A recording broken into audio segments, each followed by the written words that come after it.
नमस्कार, मैं हूं राधा राणा और आप देख रहे हैं आरबी टाइम्स। आज हम बात करेंगे बिहार की सियासत में छिड़े उस घमासान की जो धीरे धीरे एक शब्द युद्ध से चुनावी रणभूमि में तब्दील होता जा रहा है। बिहार विधानसभा चुनाव 2025 से पहले प्रदेश की राजनीति में जो हलचल मची है वो अब बयानबाजी के उफान पर है। प्रशांत किशोर, जिन्हें कभी चुनावी रणनीतिकार के रूप में जाना जाता था, आज जन स्वराज पार्टी के संस्थापक और नव नियुक्त राष्ट्रीय अध्यक्ष बन चुके हैं।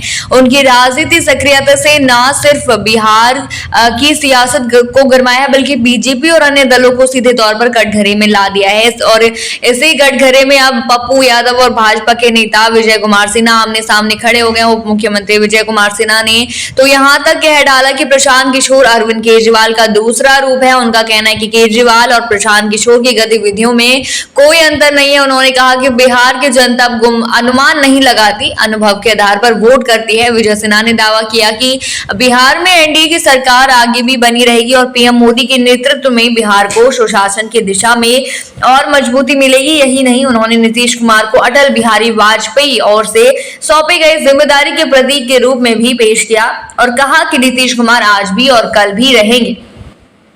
इधर पप्पू यादव भी पीछे नहीं हटे। उन्होंने भी मौन तोड़ते हुए कहा कि जनता अब धोखेबाज और बेईमानों को बाहर का रास्ता दिखा देगी। उन्होंने अपने बयान में कहा कि बिहार की जनता को अब किसी और की जरूरत नहीं है, मैदान में कोई खाली जगह नहीं है। पप्पू यादव ने इशारों में प्रशांत किशोर पर हमला करते हुए कहा कि ब्लैक मनी और घमंड से समाज नहीं बदलेगा, बल्कि जिनका सामाजिक संघर्ष की जड़ से रिश्ता है वही यहाँ राजनीति में टिक पाएंगे। उन्होंने यह भी कहा कि जेपी लोहिया और कर्पूरी ठाकुर की परंपरा को जो आगे बढ़ाएगा जनता उसी को स्वीकार करेगी।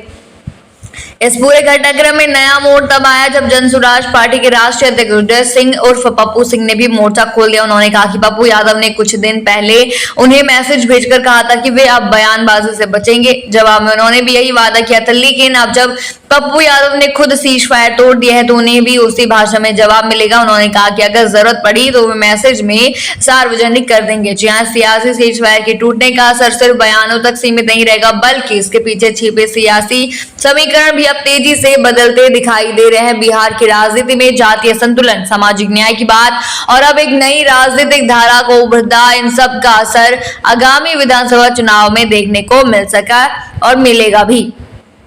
फिलहाल बिहार की सियासी जमीन पर उठता धुआं इस बात का संकेत है कि 2025 का चुनाव सिर्फ सीटों का नहीं है, विचारों और व्यवहारों का भी है। कौन सच्चा है, कौन रणनीतिकार है और कौन संघर्षशील और कौन प्रचार वीर, इसका फैसला अब जनता ही करेगी। आप क्या सोचते हैं इस मुद्दे पर, हमें कमेंट सेक्शन में जरूर बताइए और बने रहिए आरबी टाइम्स के साथ ही चैनल को सब्सक्राइब करना न भूलें और हमारी फेसबुक और वेबसाइट के साथ भी जरूर